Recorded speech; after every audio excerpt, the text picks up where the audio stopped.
The prophetic message you are about to hear is part of a great communication from the divine. It is a new message from God for our time. The new message is contained within a series of sacred texts which address nearly every aspect of our lives.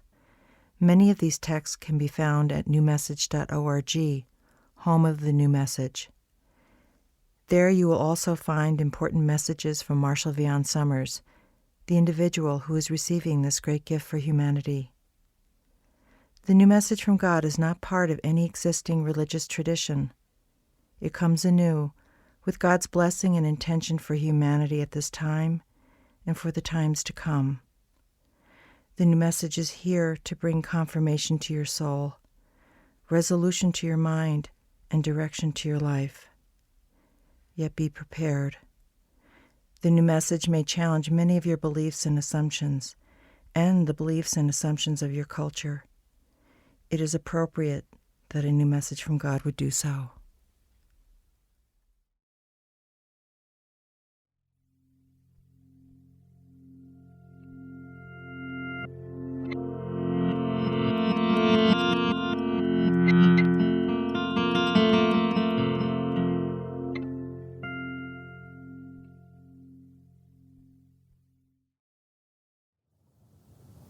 There is a great assembly, the Angelic Presence, that watches over this world, and has watched over this world for a very long time.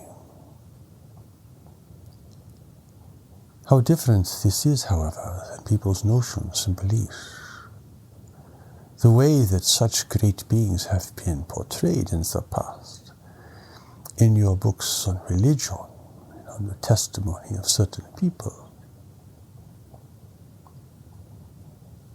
God is not managing the world.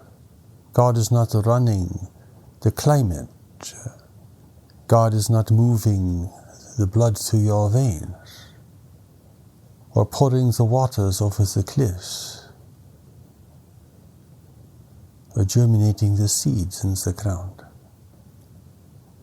For that is all set in motion at the beginning of time. But God has assigned a presence to watch over the world. Through all of its chaotic and tragic encounters and episodes in history, watching for those individuals who show greater promise,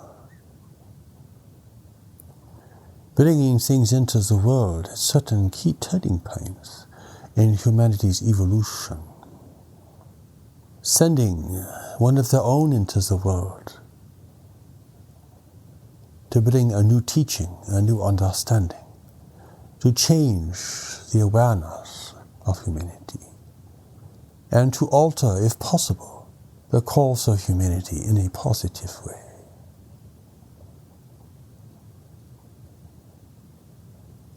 Those who you honor as the great messengers, the great saints, the great teachers, such as the Jesus, the Buddha, and the Muhammad, come from this assembly, you see.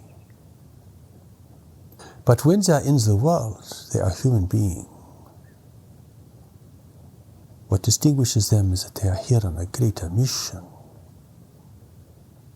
with a greater set of responsibilities and a greater accountability to those who sent them. Their lives are trials. Their lives are demanding. It is not a journey for the faint of heart, or for those seeking pleasure and repose here on earth. The assembly watches over the world, listening, waiting for those requests that are truly authentic and represent an honest appeal. Particularly if they mark a turning point in a person's life.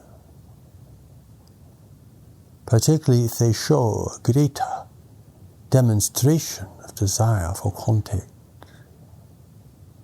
Not born of ambition, not born of foolishness or experimentation, It is the signal that someone is ready to begin to awaken. Only heaven knows what this signal is, what it sounds like, what it means, and how it should be regarded. For you here on earth, the assembly is like heaven, a bridge between this world and your ancient home, from which you have come and to which you will return eventually. Everyone in the world, everyone in the universe living in separation in the physical reality will return to the ancient home eventually. But while they are here, they are prisoners to their own intentions. They are prisoners to their cultures and their nation, in a universe where freedom is so very rare. Yet each has been sent here for a greater purpose, a potential, a seed of wisdom, a possibility that given the right circumstances and given their own honesty and awareness, a greater life could be initiated. So every world where sentient beings have evolved or have migrated and colonized in the universe, there will be an assembly there. A great assembly or a small assembly, depending on the number of individuals and the nature, the conditions of that culture and nation in the universe. It is a plan on a scale you cannot even imagine. Your religions cannot account for it. Your theology is far too limited in scope to encompass something of this magnitude. Try as you may to interpret the signs and the symbols of life on earth, you cannot interpret this. Your intellect was not created to interpret something on this scale. But within you is the power of knowledge that God has placed there. A deeper intelligence, a deeper mind. And it is this mind that the assembly is waiting for. For if this deeper mind within you can emerge within the context of your life and circumstances and be accepted and followed and received, you begin now a new journey in life. Only in this regard can it be said that you would be born again in the world. Only in this regard would that be true and meaningful and efficacious. Members of the assembly will attend to certain individuals who are making a greater contribution to the world. But only if the deeper knowledge within those individuals is sending the message the assembly is waiting for and looking for amongst those who live in separation.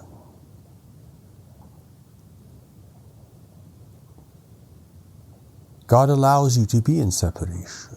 God allows you to suffer. God allows you to make mistakes. Because that is why you have chosen separation, to have this freedom. But since there is no real alternative to creation, your existence here is only partially real. It is still connected to creation, but it is a changing, evolving environment.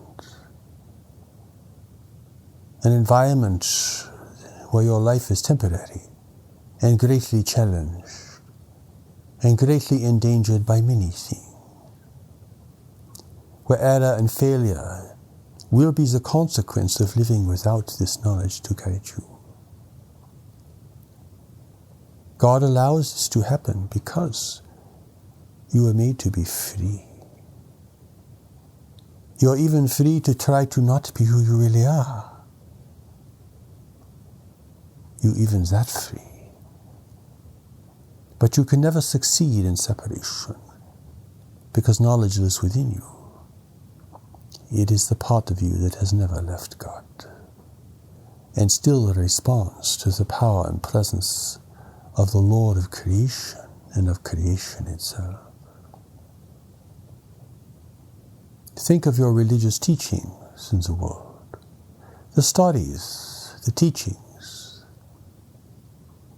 the vast array of ideas associated with these, and consider them in light of what we are saying to you here today. For we are giving you the big picture of your life. See the contrast, and you will begin to see that you must embark on a new journey. Your old ideas of religion and spirituality can only serve you to a certain degree. Beyond that, they must be set aside. For only God knows the way to return. Only God knows the meaning of your true existence and the specific purpose that has brought you into the world at this time under these circumstances. The intellect must bow down eventually. It can only follow when attending a greater reality. This requires humility. This requires surrendering over time to the power and presence that lives within you, that can only respond to your soul. The assembly allows everything to happen on earth unless their presence is required and requested with the greatest sincerity. They will not interfere. Only at a great turning point, when a new message is meant to be given to the world, will they provide humanity a new understanding, a greater awareness. And this will occur in response to great and potentially devastating change in the world. That is why the great revelations are only given at certain critical turning points in the evolution of human civilization. They cannot be fabricated. They cannot be invented. They cannot even be imagined. Though many people have tried, of course. It is upon these that the great traditions have been built. But it is also upon these that the great traditions have not been able to follow the spirit of the revelation that initiated their existence since the beginning. God knows that without knowledge, people will be in error regarding these things and will make many mistakes along the way. It is the condition of living in separation. But once you begin to discover the power and presence of knowledge within yourself, you begin to end the separation within yourself, between your worldly mind and idea of yourself and the greater intelligence that is within you, an intelligence you had before you came into the world, and which you will rediscover once you leave. This requires a greater resonance with life, and not merely a complex theology or philosophy. The angelic assembly does not respond to those things. But at a great turning point, such as occurring in the world today, one of their own will come into the world. One of their own will be sent to face the tribulation of being the messenger, the great difficulty, the great mystery, the great uncertainty, a great presence that will abide with them as they go through the process of becoming an adult human being, with yet little awareness of their greater destiny and purpose, until their calling has been initiated. No one understands the life of the messenger, but everyone can receive the gifts of the messenger, which are gifts that are greater than any person could ever give to the world.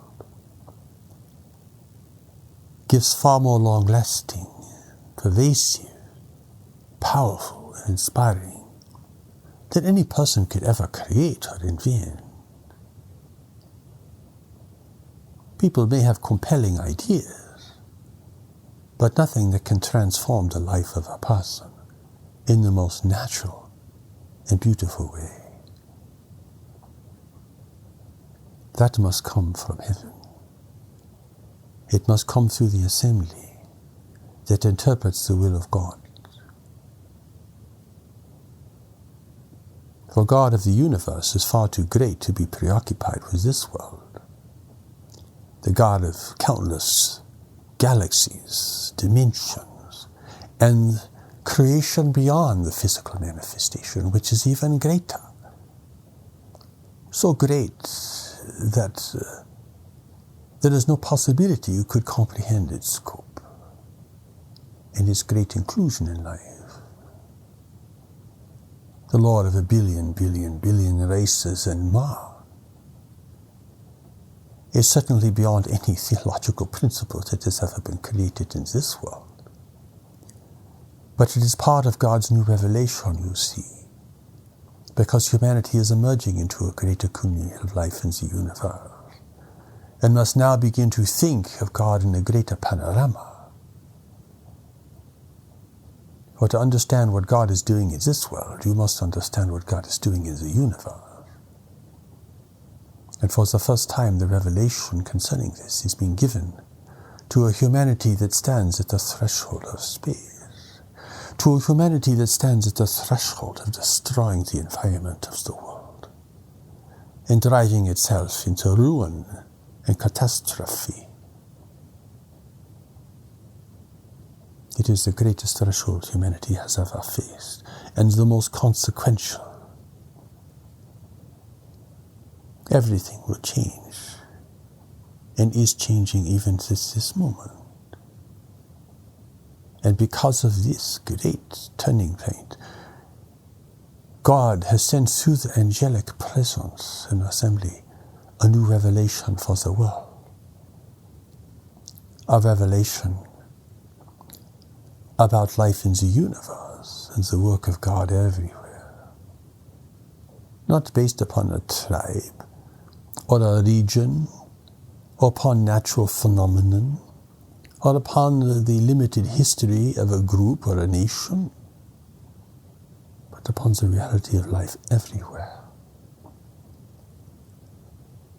This greater panorama gives you the greatest opportunity to recognize the power and presence that lives within you, and encourages you to use your intellect to support this realization.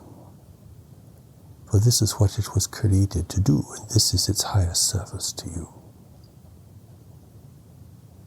You will not know the names of those in the assembly, though they might provide a name at some point for some person to help them to respond. But their names are meaningless, for they are both individuals and they are one. A phenomenon you cannot comprehend with the intellect, which can only think of things of this world. At the time of great revelation, the assembly speaks as one voice. It speaks through one of its members, but they're all speaking at once. A phenomenon that you cannot really consider. It is too marvelous. It is too phenomenal. It speaks beyond your notions of reality entirely. You can only imagine individuals in the universe, but the assembly is one in many and one.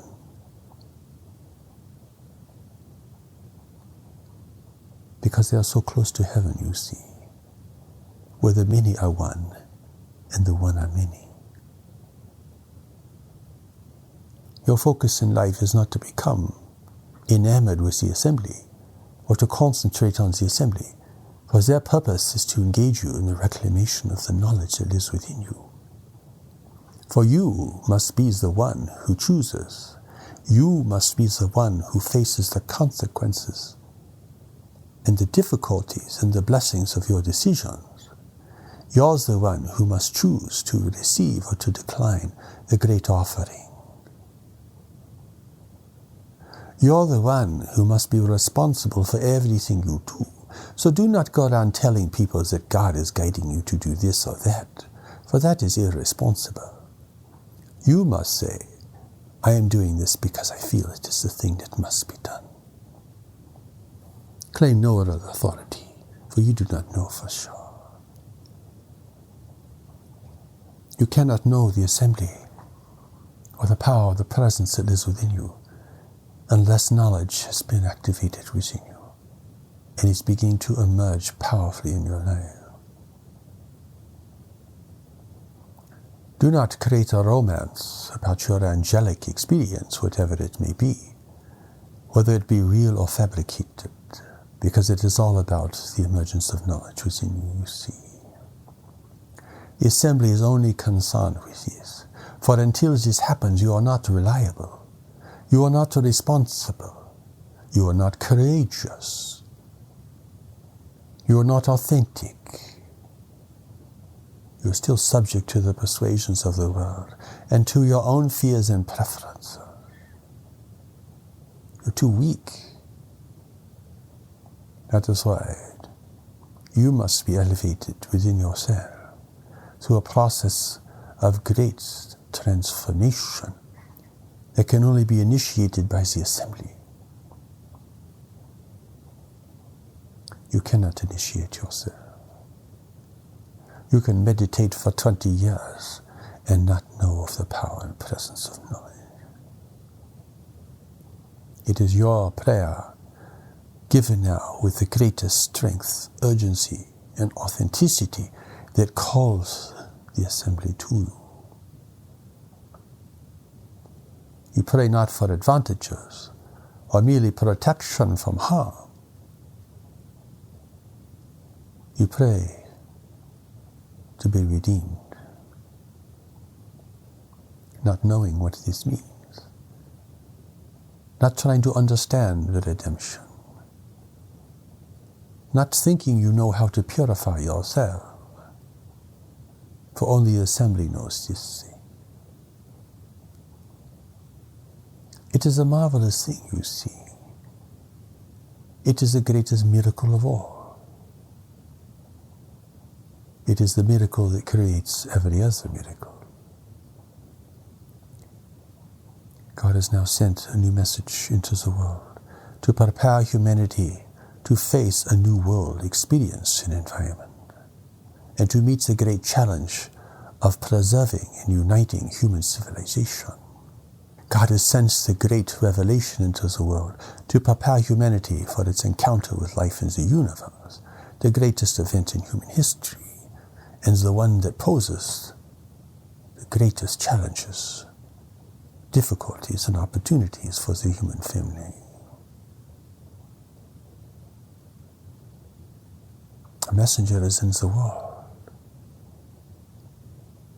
He has been in preparation for a very long time to receive the revelation, for it is the largest revelation ever given to humanity. Given now to an educated world, a literate world, a world of global communication, a world of global awareness to a certain degree. It is the first time in history that a message is being given to the whole world all at once. For it must reach the world in a short period of time to prepare humanity for the great change that is coming to the world, and for the meaning of its encounter with intelligent life in the universe, which is occurring in the world already. None of God's previous revelations can prepare you for these things, for that was not their purpose or their design. They were given to build human awareness, human civilization, and human conscience, and the ethics that could possibly guide humanity to a greater unity and a greater power in the world. Human civilization has been created, though it is very imperfect, full of corruption and division and error. It nonetheless has great promise. If you knew the conditions of life in the universe around you, you would see this great promise. But you cannot see this yet. You do not have this vantage point. But the assembly sees this, of course. And that is why great emphasis is being given to this world, to prepare for this greater threshold. So much is being given now through the process of revelation. But the messenger faces great difficulties. The same difficulties all the previous messengers faced. Disbelief, antagonism, rejection, ridicule. People cannot see the greatest event in the world today is occurring in their midst. They think it is a violation of their ideas, a challenge to their beliefs. They think it will undermine their wealth, their power, and their prestige in the world, when in fact it offers the greatest promise of a redemption they could ever receive, and the greatest preparation for a future that will be unlike the past in so many ways. The assembly watches and guides the messenger. His importance in the world cannot be underestimated. His importance in the world cannot be overestimated. The assembly will speak through him to bring the revelation into the world, and they will speak as one because the message is everything. If this can be recognized by enough people, heeded and followed by enough people, humanity will have the power to turn away from disintegration and endless conflict and war, to build a new foundation for the future. The revelation has given the vision of this greater world for humanity. But it will be a very different world. It will require great power, courage, and honesty to create it and to sustain it in a universe where there are powerful forces and where freedom is rare. Only God knows how this can be done. Only the assembly understands these things. Your task now is to learn to receive and to take the steps to knowledge so that you may find your true foundation in life. To challenge your ideas, to resolve dilemmas from the past, to forgive yourself and others, and to look upon the world without a rejection and condemnation. For it is this world that will call forth from you, in time, your greater gifts and your greater role. There is so much to unlearn here, so much to reconsider. You have to be humble enough to do this. If you think you know the truth, if you think you know God's will, if you think you know what the universe is, well, your chances of discovering the truth will be very small. The assembly watches over the world. Call to the assembly, not casually, for they will not hear you. Not to fulfill your ambitions, your dreams, or your fantasies, for they will not hear you. You must pray with your heart and your soul. Only then can your voice reach them, for they only know what is true, honest, and pure. They cannot be manipulated. They cannot be corrupted. They cannot be influenced. You cannot make a deal with them. For you must have the strength to receive their counsel in time and to carry it forth without compromise, without corruption. That is how strong you will have to be part of a greater force for good in the world. People will think, oh, this is too much for me to consider. The challenge is too great, but we say no. It is appropriate for who you are and why you're in the world and who sent you here. You think of yourself in such a demeaning way. You have degraded to a pathetic state when you think like this. You do not know your strength, your power, your purpose, which only knowledge within you can provide.